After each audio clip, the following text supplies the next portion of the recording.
Welcome everyone to our class on the Gospel of Ramakrishna. We are on chapter 13, The Master and M. It's August 19th, 1883. So if you missed the last class that we had, the last one was with Swami B, but the one before that, when I explained that I made a boo-boo and skipped a whole bunch of pages. So don't be surprised if you think that we're in April of 1884. I skipped by mistake because we have two sets of bookmarks in the book. So I went to there. I forgot. So this is page 275, The Master and M, August 19th, 1883. And who was in the room?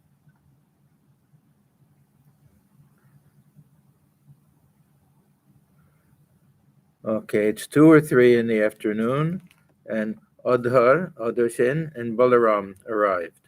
After saluting Sri Ramakrishna, they sat on the floor and asked him if he was well. The master said, "Yes, I am well physically, but a little troubled in mind."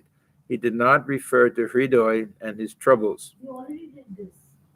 I know that. This is the last thing that we read. Thank you. The reference was we know that Hridoy had to leave the Dakshineswara because of some poor judgment that he was asked by the authorities to leave, and when he went back, he suffered very greatly. That his health wasn't good, and he missed Ramakrishna, and monetarily the financial problems and everything. So that's that reference. Now, this is where we're starting tonight. The conversation turned to the goddess Singhavahini. Singhavahini, this will be in reference to as she's worshipped in one of the local places, but we're mostly familiar with Singhavahini because this is the most important temple in Jharnavati, probably the only one.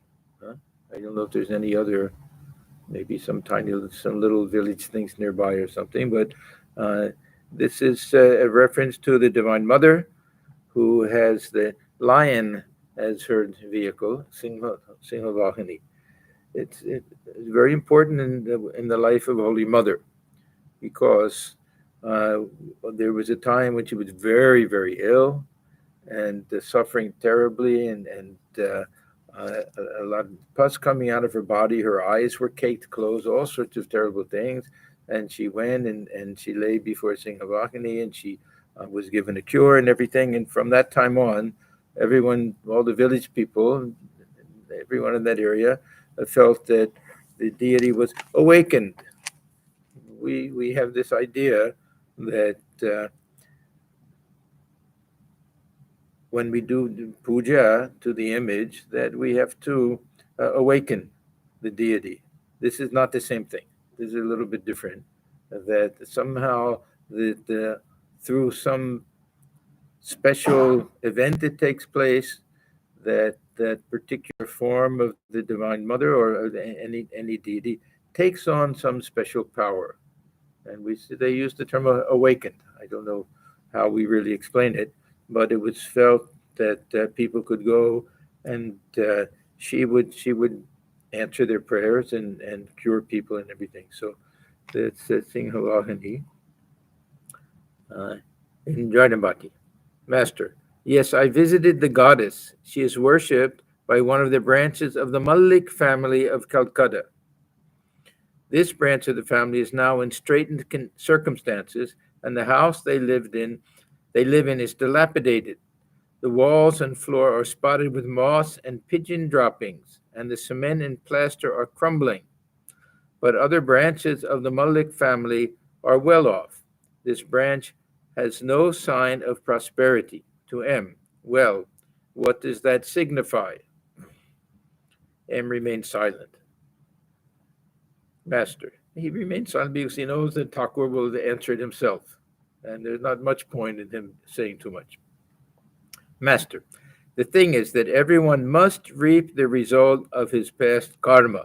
Now, we had a discussion last time about this prarabdha karma and other things. It'll continue a little bit because Thakur, he says many things about prarabdha karma. He doesn't always use that term, but to what extent are we influenced by what we've done in a previous lifetime or lifetimes, if we believe in it? Or what do we bring in? Uh, what uh, what is the hidden cause behind the particular family that we're born into? Length of life, uh, abilities, disabilities, all sorts of things. These are explained in terms of prarabdha karma. And one of the reasons it's important is that Thakur had a very strong belief in people who were born with good samskaras. And these samskaras, this will be the psychological side of the karma theory.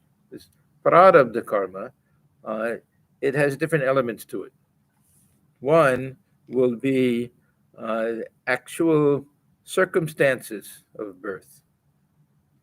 So we're born into a family according to what we've done in the previous lifetime, and we'll be born with a certain genetic makeup, we can say.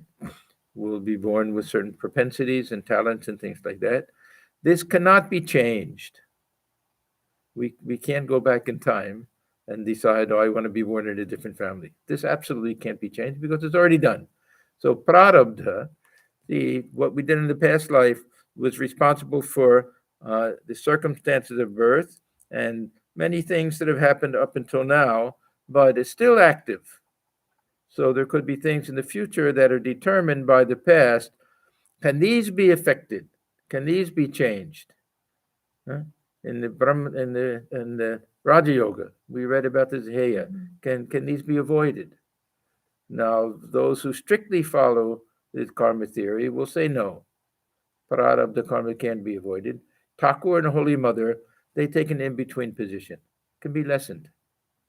They'll say through devotion and through knowledge and everything. Shankaracharya, his position is also very interesting. He says that prarabdha karma cannot be changed, but the God realized soul no longer has any identification with the body, so it's not affected by it. So we can no longer say that otherwise everyone suffers or experiences prarabdha karma. The Jivan Mukta doesn't really experience it because the Jivan Mukta is separate from the body. And then they give the example of the potter's wheel. When the pot is perfectly formed, then the potter takes it off the wheel. While it's there, he keeps spinning the wheel. These are manual things. Keeps spinning it, takes it off, and then it spins as long as it's a past momentum keeps it going. It doesn't keep spinning it. That means that the realized soul doesn't create any more karma, but there'll be the past momentum, that much. But the pot is no longer on the wheel anymore, so it's not affected by it at all.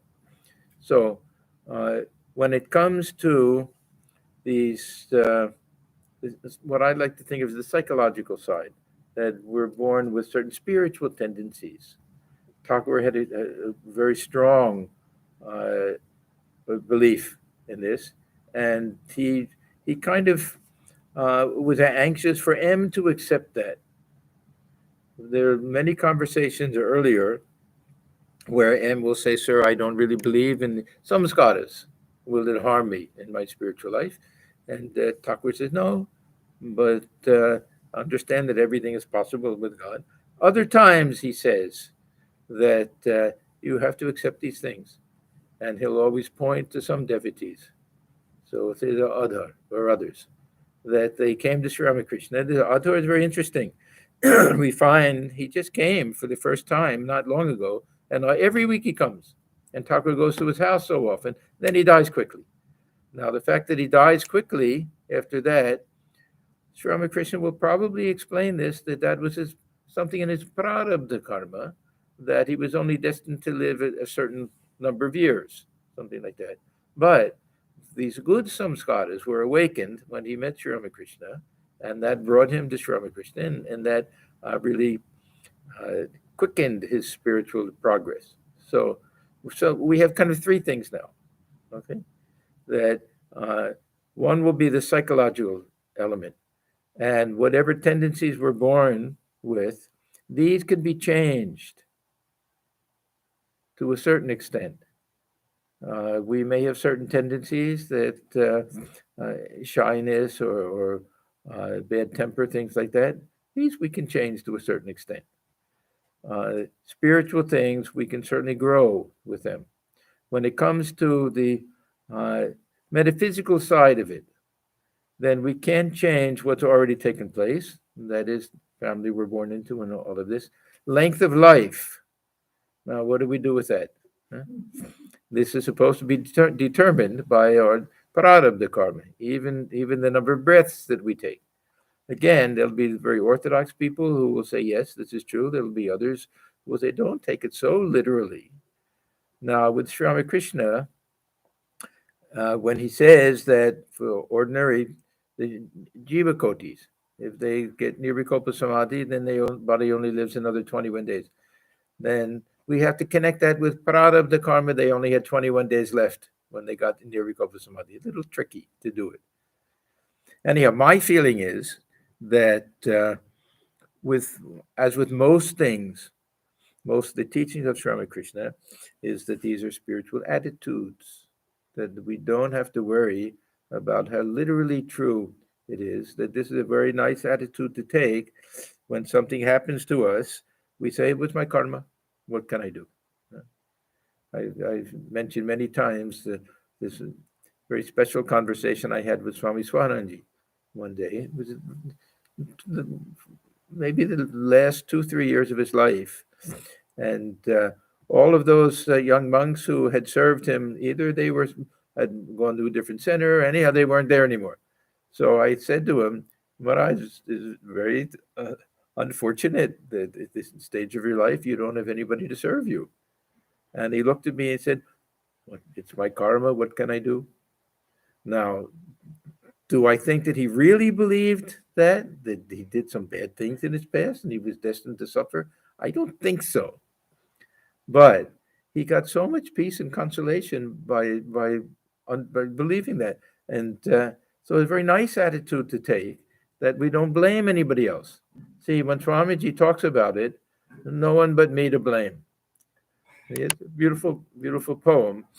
I take it as more of a spiritual attitude, that we learn to accept things. Not very much different from those who say everything is the will of the Divine Mother. They're both methods by which we can learn to practice acceptance and surrender. One is surrender to our own past karma, the other is to the will of God. Otherwise, we can even learn to practice surrender to randomness. Now, does Thakur believe in randomness? A little bit. We'll see, because he'll talk about anybody who's born with the physical body, something will happen, some ailment, this or that. Everyone dies from something. Huh? He won't specifically say that, oh, that was his karma, that he got this and that. Sometimes he just gives that other way of looking at it. So if we analyze all of the different teachings of Sri Ramakrishna, we find that none of them are written in stone. They're all attitudes, and they're all helpful in a certain way and not helpful in another way. There's karma theory. If we believe that everything is predetermined in everything and we don't make any effort, then it's not helpful. If it leads us to practice acceptance, then it's very helpful.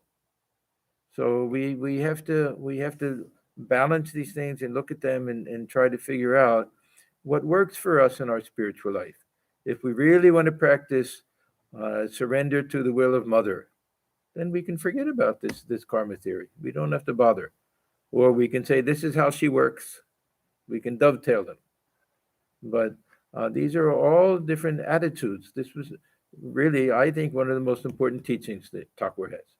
He'll never talk about any of these different doctrines as true or false or anything. They're all different ways of looking at things that are helpful or not helpful. That's why sometimes I'll hear people say that, oh, Thakur was a a qualified non-dualist. Very often he talks in those terms, the bell fruit idea.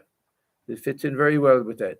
But it completely misses the point that for him, truth for him is not in any doctrine. And so this is what Swamiji says. You won't find it in any dogma or doctrine or anything like that. Truth is experience. Truth is Brahman itself. Truth is the real nature of our being.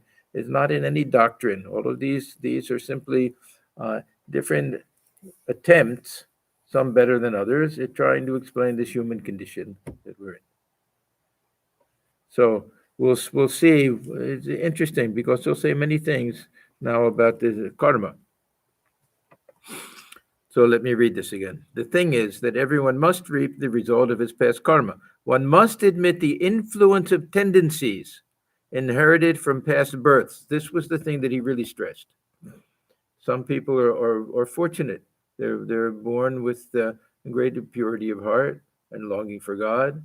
The Thakur will always say that this is the samskaras. So the samskara is one element. The other element is some type of adrishti, apurva, some type of unknown force that will result in events that take place in life, length of life, marriage, who we marry, things like that.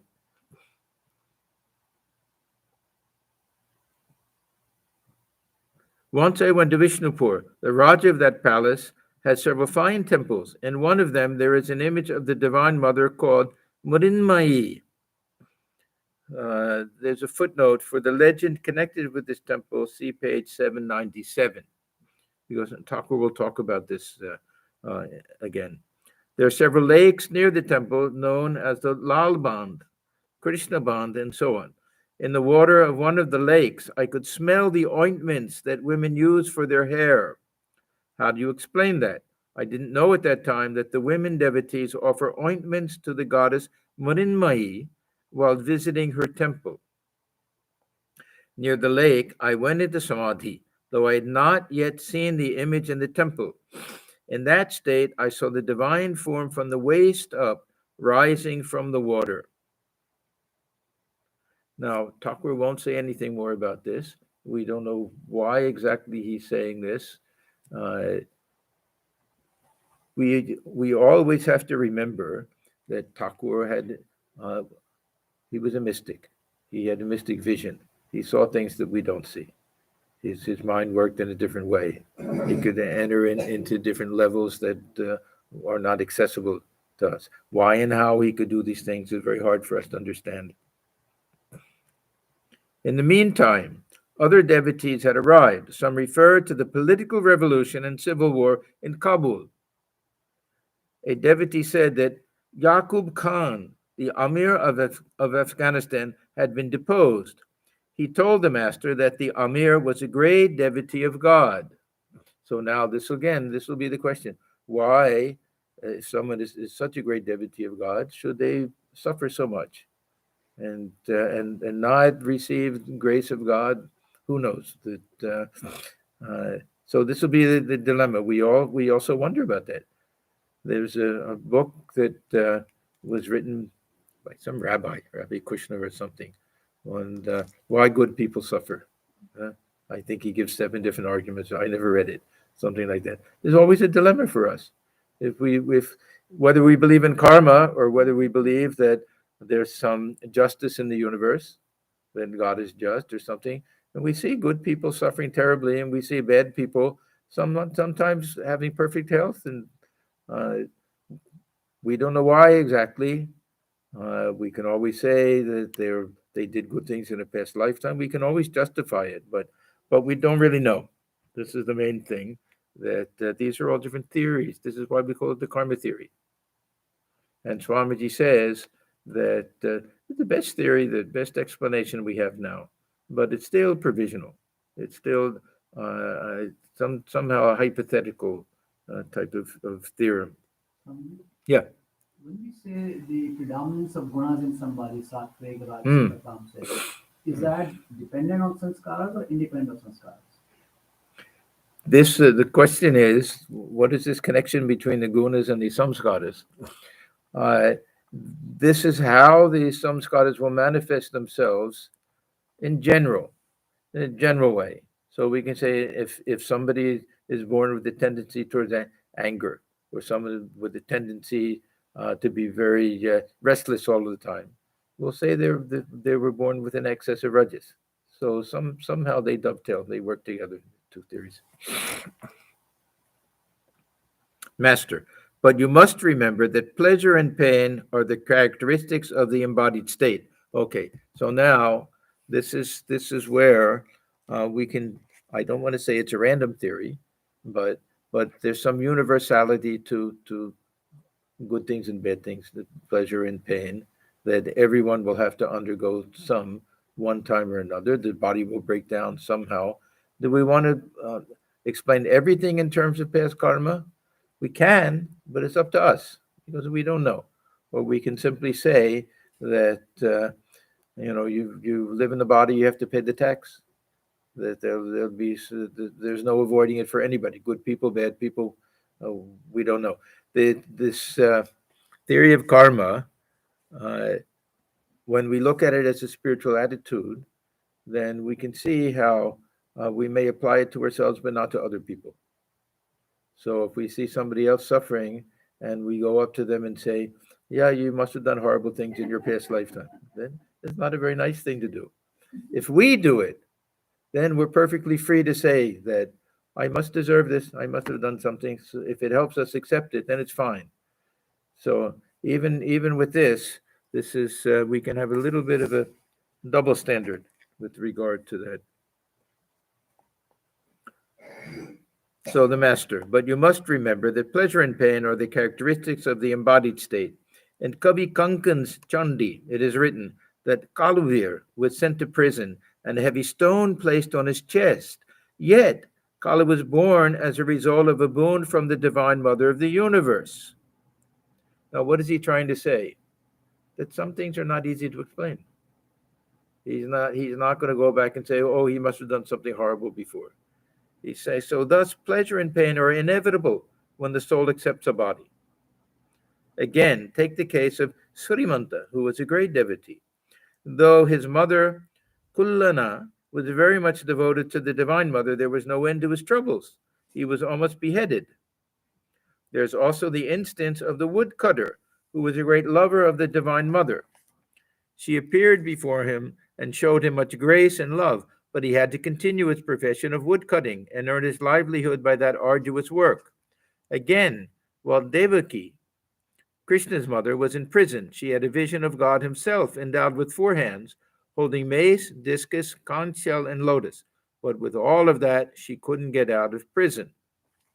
So this is why I make a very sharp distinction for myself personally between this idea of good tendencies, the psychological side of it, which I think is almost impossible to argue against. That everything we experience in life leaves a mark on us. These samskaras, that we're formed by our experiences, and good and bad, all of these things. So this is simple law of cause and effect. When it comes to the metaphysical side of it, then I don't know. Then to me, there's a question mark. Why things happen? Are there some things that are random? Are there some things that we want to explain just scientifically? We have so many ways of explaining things. Yeah? We somebody's born blind. We can say, well, genetic defect. We can find it. We can find that gene, or that something happened at birth that born upside. All sorts of different things. Or we can say, well, this was the karma. Or we can say, because of the karma, it happened this way. We can come up with any type of explanation. None of them are final and absolute. But from a psychological point of view, that we know that whatever we do, whatever we experience, whatever we see, whatever we hear, that these help shape and form who we are as people and give us certain tendencies. This is why holy company is so important.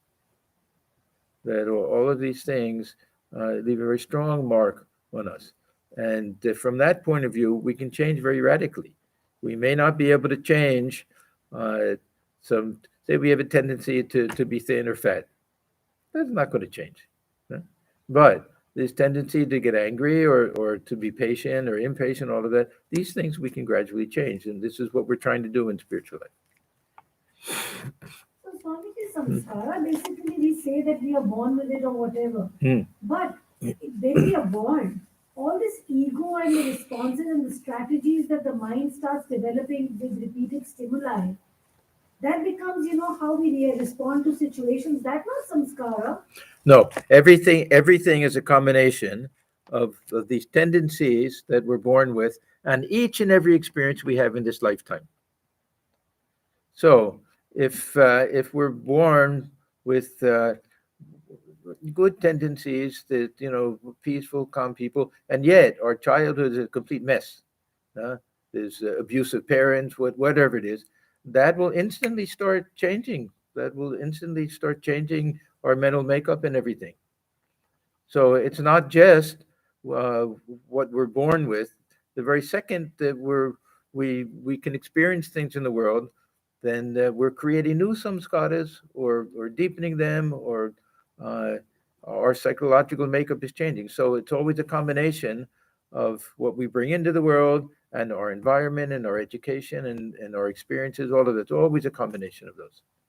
And for some, the environment that we live in childhood is more important. This is, in fact, very often they say that the first 5 years of life, that our personality gets formed more than the whole rest of the lifetime.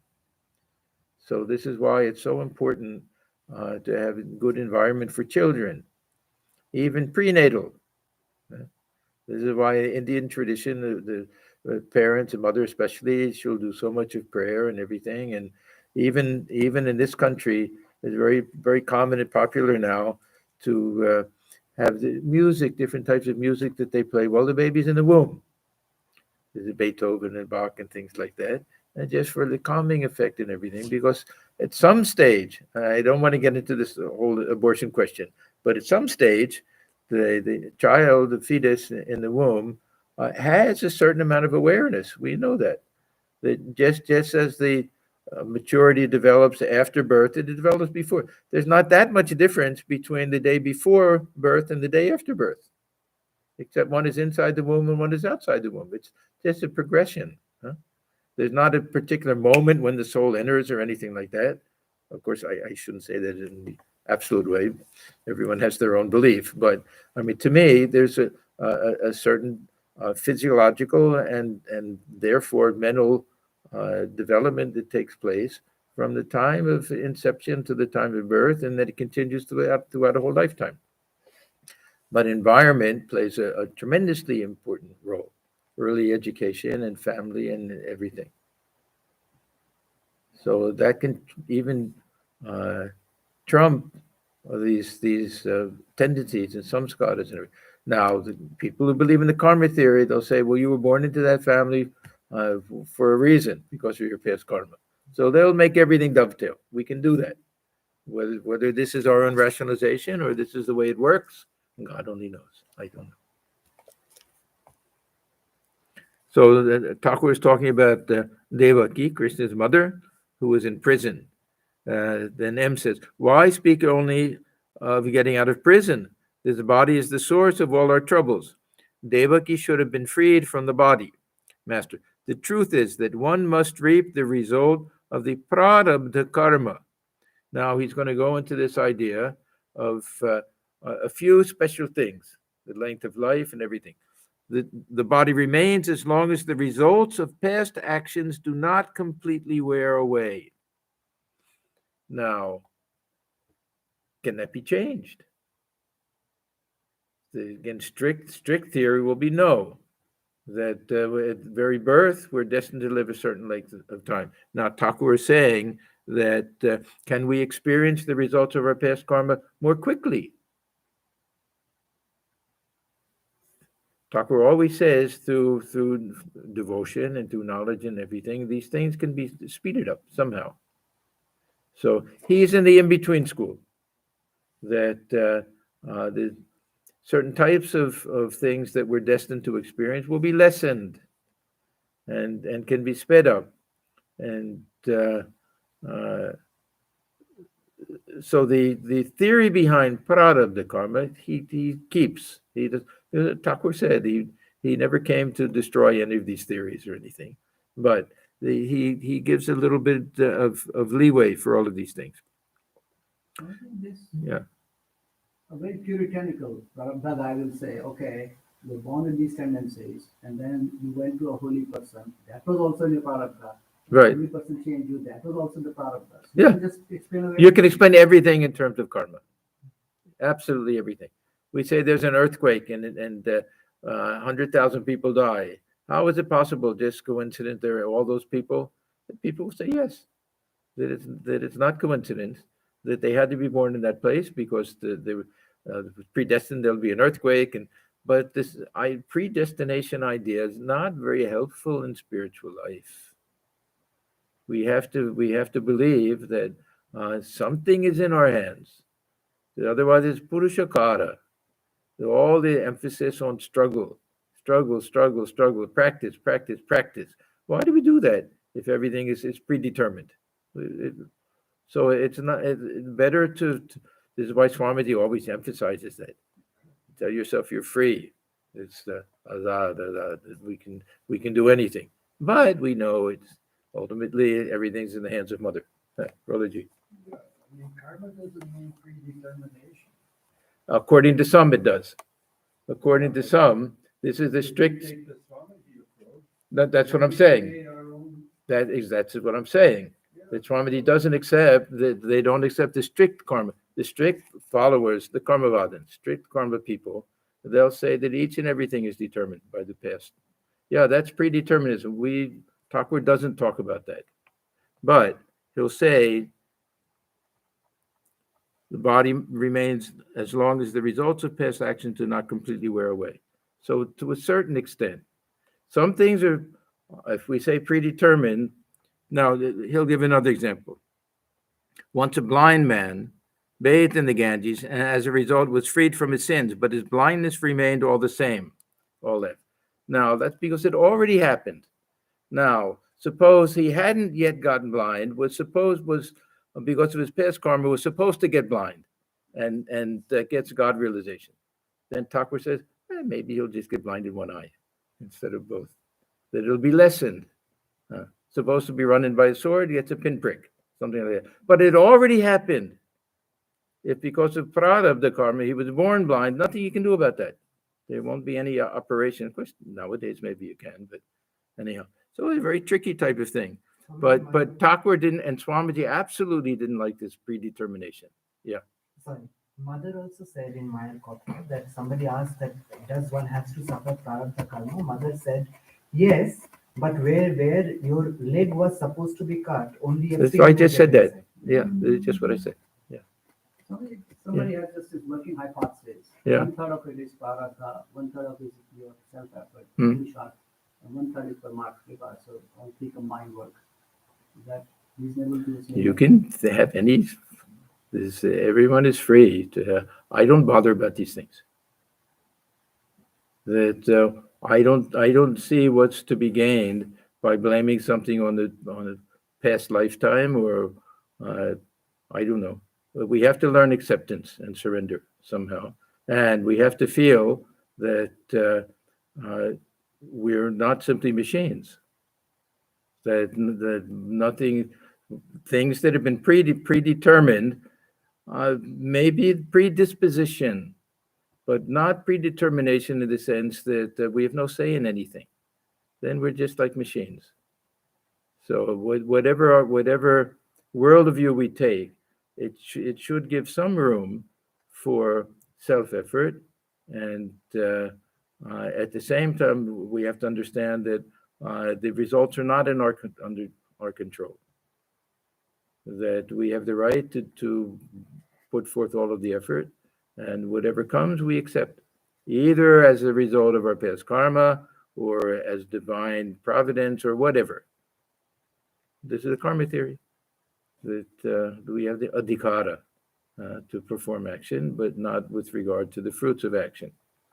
So this is why we put so much emphasis on spiritual practice. Spiritual practice, it can counteract any tendencies that we have, any rajas and tamas. This is what we're trying to do. And if we simply say, this is I was born with this nature, what can I do about it? We can do that to a certain extent, but it's very defeatist. We want to emphasize this idea that we can change, and at the same time know that it's not absolute, that we are restricted to a certain extent by our own nature. Gita is very back and forth on this question. Sometimes it says, Nigraha kim karisati, what can we do? That we're all slaves to our own nature, what can we do about it? And at other times it says, no, you can control it. You do it by abhyasa, you do it with the vairagya, you do it through spiritual practice and everything. So we have to learn to accept the things that we can't change and change the things that we can. It's a very simple formula. And not be afraid to take things into our own hands and try as hard as we can to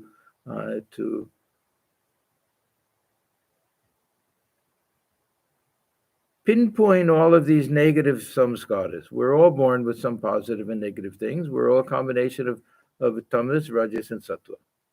And to search out this rajas and tamas, and either we say, okay, I was born with these tendencies, I don't know why, past lifetime, or for whatever reason, I'm born with them, I don't like them, they're not helpful to me, I'm going to do whatever I can to try to weed out all of these tamasic and rajasic tendencies and try to make my mind and heart more sattvic and pure, and do this through spiritual practice, and do this through self-effort, self-work, through analysis of the mind and catching ourselves, and just through tremendous effort.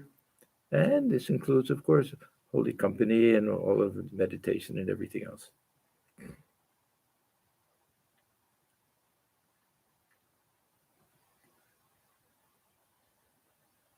So once a blind man bathed in the Ganges, and as a result was freed from his sins, but his blindness remained all the same, all left.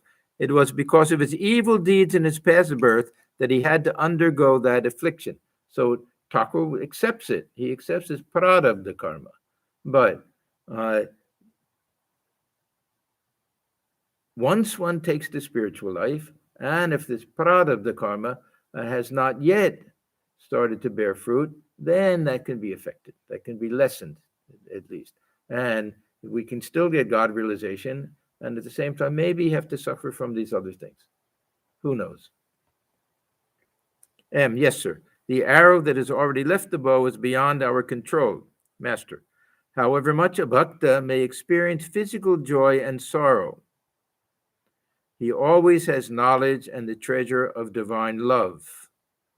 So these are not always corresponding things.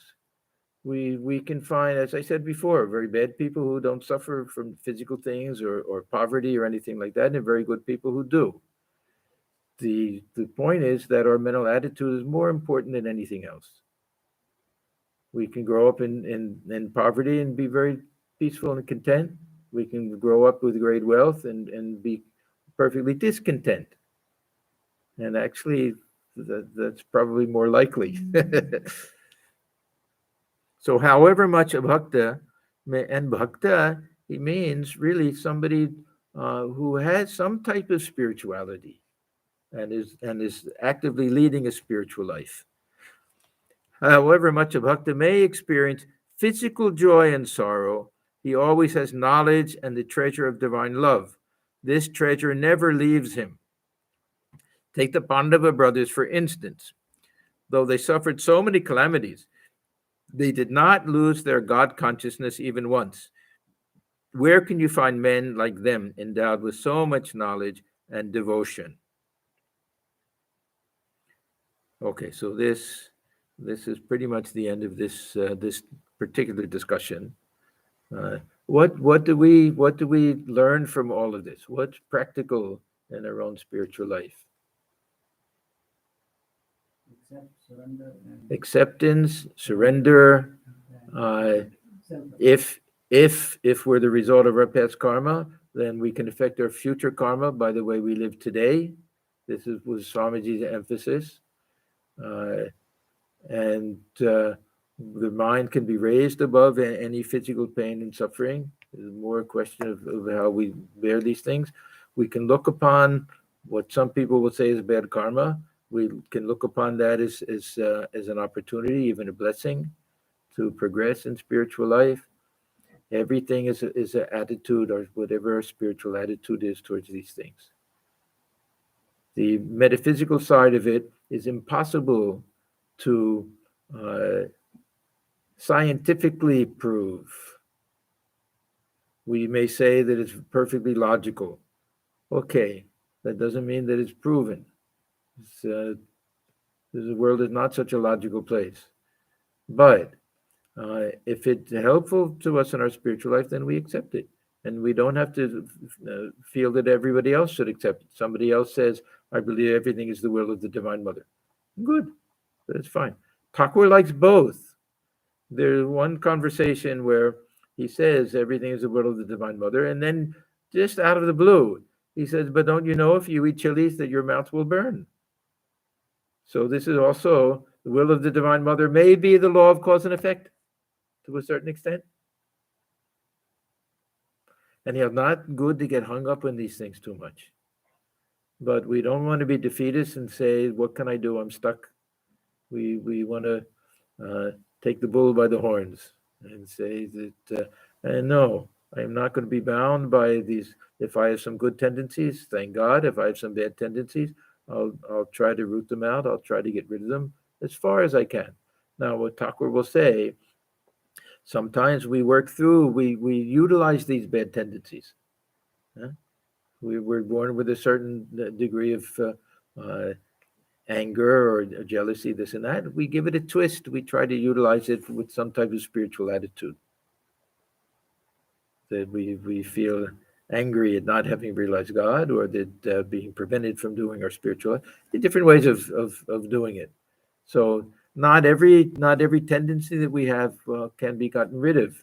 So we see sometimes we try to just work through it instead of trying to stifle it. We can't always do that. Just then Narendra and Colonel Vishwanath Upadhyay entered the room. Narendra was then 22 years old and studying in college. This, of course, is our Swamiji.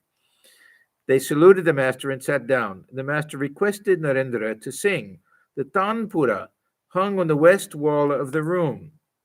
The devotees fixed their eyes on Narendra as he began to tune the drums. Master to Narendra, the drums don't sound as well as before. Captain, they are now full. Therefore, they are quiet, like a vessel filled with water, or they are like a holy man who remains silent when his heart is full of God consciousness. Now, Thakur is going to make a comment here because there are many times when he was slightly criticized, and actually directly criticized by Dr. Sharkar, that you're a man of God realization. Why do you talk so much? Huh? That you should be perfectly full and content and no need to say anything. So Thakur would explain. He's going to say, give that explanation now.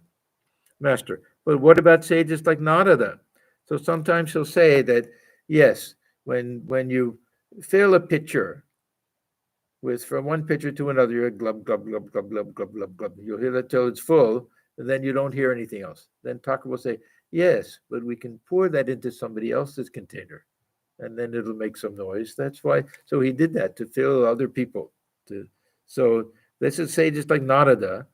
Otherwise, the jnanis, or those who attain realization, they don't have to care about anybody else. They can remain silent. They can have their samadhi. These Ishvara Kotis and the Vijnanis, they'll come down, and then they can share the wealth with others. Captain, they talked. So he said, what about sages like Narada, the captain? They talked because they were moved by the sufferings of others. So Thakur likes that. Master, you were right.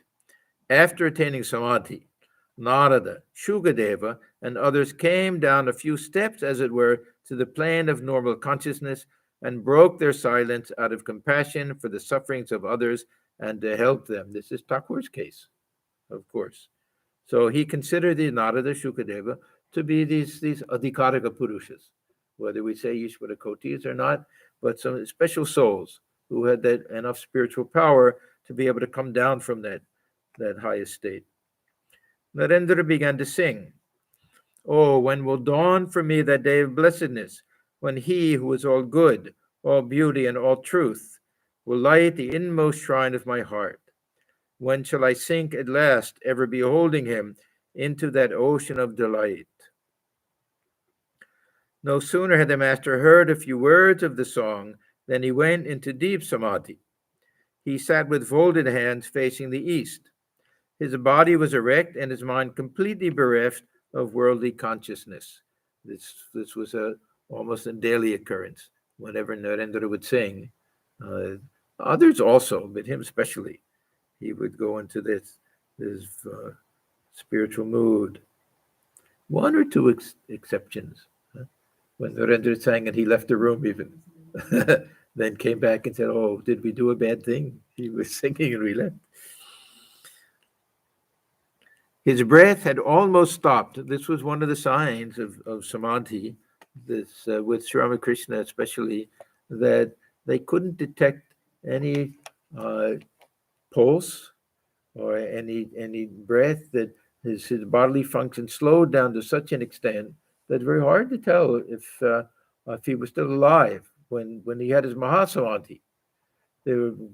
Most of them felt that this was just a very deep state of samadhi and he could be brought down. So for hours they chanted the name of the Divine Mother in his ear, other things, and they tried. Who was it who had that knew to put ghee on his back? Who was it? Do you remember? Yeah, that he knew some method to take some ghee and rub it on his back, bring it down to bring Kundalini back down and everything. Then finally, Dr. Sarkar, he said, no, the life has left the body after a certain amount of time. So this was a common thing that was very hard to detect. The breath, pulse, heartbeat, breathing, anything like that. His breath had almost stopped. With unwinking eyes, even one of the doctors, who was it? Bahudi, one of the, he even touched his eyeball to see if there was any sensation there. He was completely gone. There was no the sensation in the eye can go as far as the mind, but not to the self. Was disconnected. There was no some yoga. That was viyoga. That was broken. So it didn't feel anything. With unwinking eyes, he sat motionless as a picture on a canvas. His mind had dived deep into the ocean of God's beauty. Narendra left the room and went to the east veranda, where Hazra was seated on a blanket with a rosary in his hand. This is where Hazra always sat. Hazra was a character. He liked to, this is, what do they call it? Lok Dakanu Bhakti, where he was showing off his devotion. He liked to do his mala and everything where everyone would see.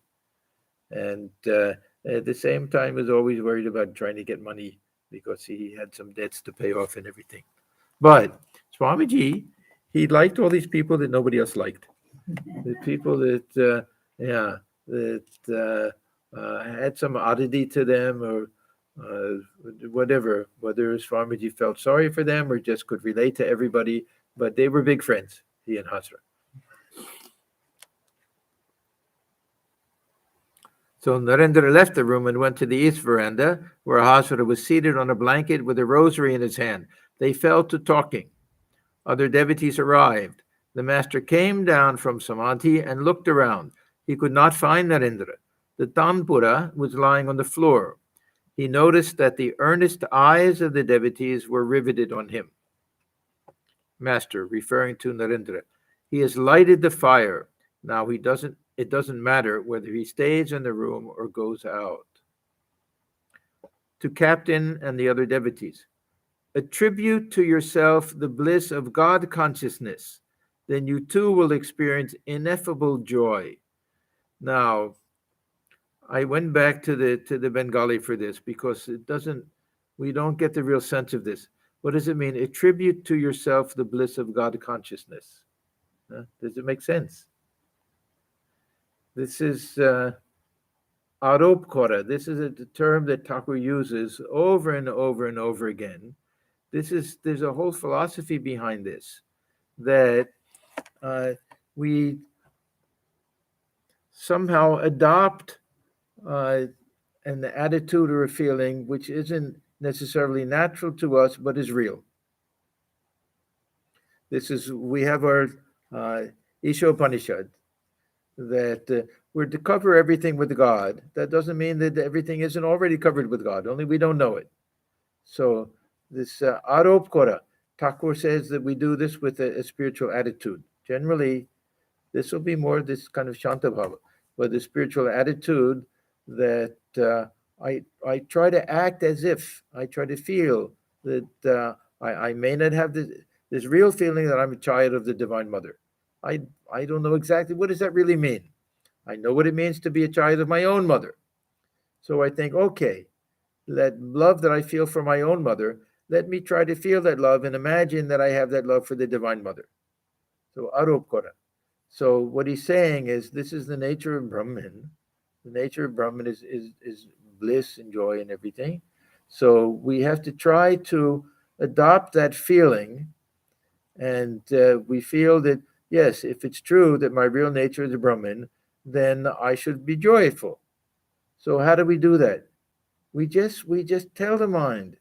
We just try to convince ourselves. It's a little bit role playing, but we have to do it in some type of genuine way. Because what should we feel sad about? We just, how do we do it? Maybe we think of things that make us happy. I don't know. How do we do it? I think of a few of my favorite things, and then I don't feel so sad. Huh? There's a little bit of that type of idea, that we have to color the mind with this, aropkara. Color the mind with it, and then we find that it's really true. It's not just fooling ourselves that I'm really, by nature, I'm really a miserable person, but I'll pretend that I'm a joyful person. Then we find that no, that joy really springs from within. It's really my own nature. So it's a very important idea. Attribute to yourself. So it really means superimpose. It really means satubhai. How will you put that into English? An example at least in Buddhism gave, that I remind now, that suppose our Vigraha, it was stone, but day after day we started thinking that Thakur. Okay, so we have an image. We also do that. We attribute that. So we stop seeing the photograph or the image, and we tell ourselves, no, we're face to face with Thakur himself, Mother himself. So now we cannot do anything wrong in front of him. He's already adopted. We have already adopted. Yeah. A good amount. Yeah. So attribute, kind of adopt that attitude. See, in Vedanta, we have this concept of adhyasa or adhyaropa. It's the same thing, where one thing is superimposed on something else. Only in Vedanta, it's usually a negative thing and false superimposition. So if we happen to see, the vase with a red rose behind it, we attribute that redness to the vase itself. Now, this we're not doing consciously. We're doing this as a result of Maya. This is error. But what we're doing now is we're purposely doing it, purposely trying to attribute to the mind the characteristics that belong to Brahman. There's a very nice verse from the Gita which says that Brahman is nirdosha and saman. Brahman is the same to everyone and free from all blemishes. If we become like that, therefore we're one with Brahman. So if we can be free from sorrow and everything, and the real nature of Brahman is bliss, then we've become Brahman in a sense. But it has to be true. It has to be true. It can't simply be some psychological thing. It's not on the mental level. It starts out on the mental level, but it has to be true. So Thakur will go on. He'll say, attribute to yourself the bliss of God consciousness. Then you too will experience ineffable joy. This is the important thing. The bliss of God consciousness always exists in you. So it's our own nature. So we're attributing to ourselves something which really belongs to us because it's been covered over. It's been covered over, and we don't realize it. So we're not putting on a false mask of something that doesn't belong to us. We're covering ourselves with something in order to bring out the real truth of it. We were just talking. Who was talking about it? This in Connecticut. Yeah, this idea of sandalwood. This is the illustration that Shankaracharya uses with this Ishopanishad verse. He says that sandalwood, if you soak it in water, it loses the smell of it. Now, when we take it out, if we rub it, then the smell comes back to it. But it already belongs to it. It's been covered over. It's something is preventing it from coming out. So when we try to attribute bliss to ourselves, we're really bringing out the bliss that's already there. That's the real nature of the self. So attribute to yourself the bliss of God consciousness. Then you too will experience ineffable joy. The bliss of God consciousness always exists in you. It is only hidden by the veiling and projecting power of Maya. Avarana Shakti, it's covered over. And Vikshepa Shakti, all of the restlessness and difficulties of the mind get superimposed on the self. And when the mind is unhappy, you say, I'm unhappy. So this is how Maya works. The less you are attached to the world, the more you love God.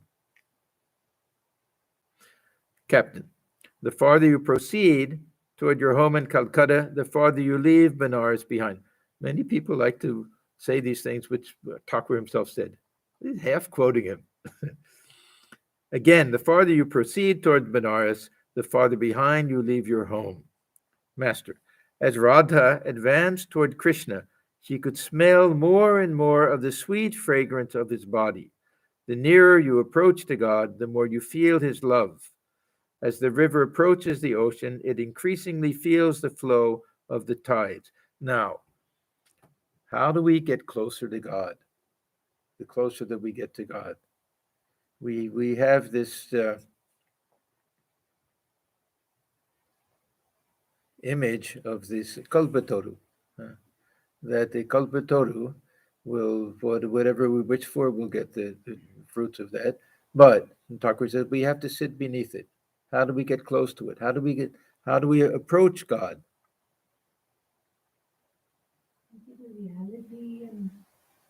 Oh, it's all with the mind. Yeah. If we're thinking of God, we're with God. Huh? This verse from chapter 12. It says, fix your mind on God, place your intellect in God.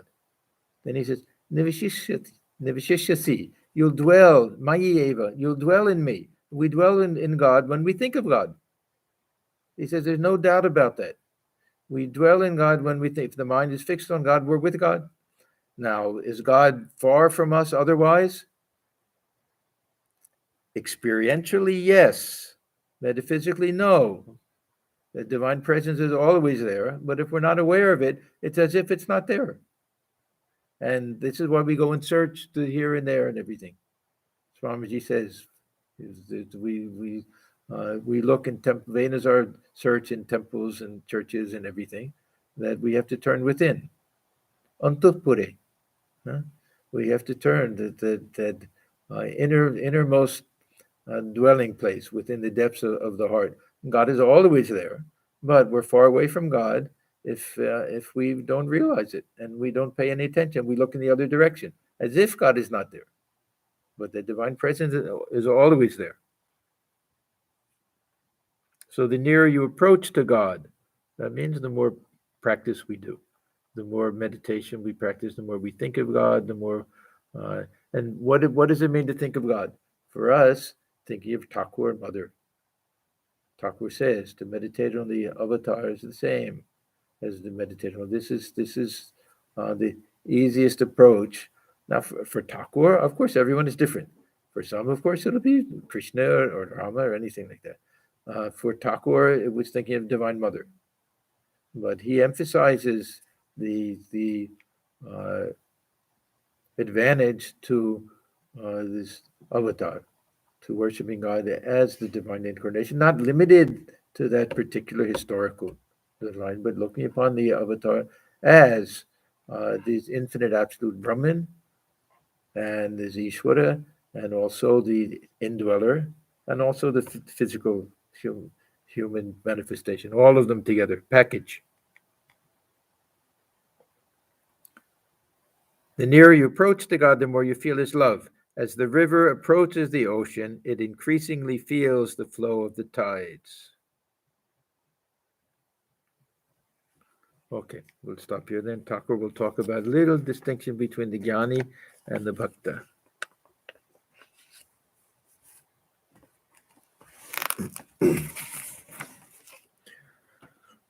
Om Niranjanam Nityamanantarupam Bhaktanugambhatu Vikraham Yashavataram Parameshamidya Tam Ramakrishnam Shirasa Namah.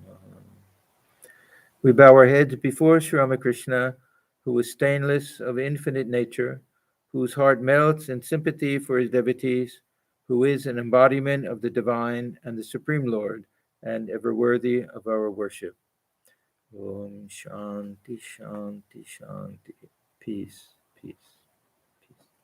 Everyone, wishing everyone a happy Thanksgiving this coming week. Huh? No? Thursday? Yeah, okay.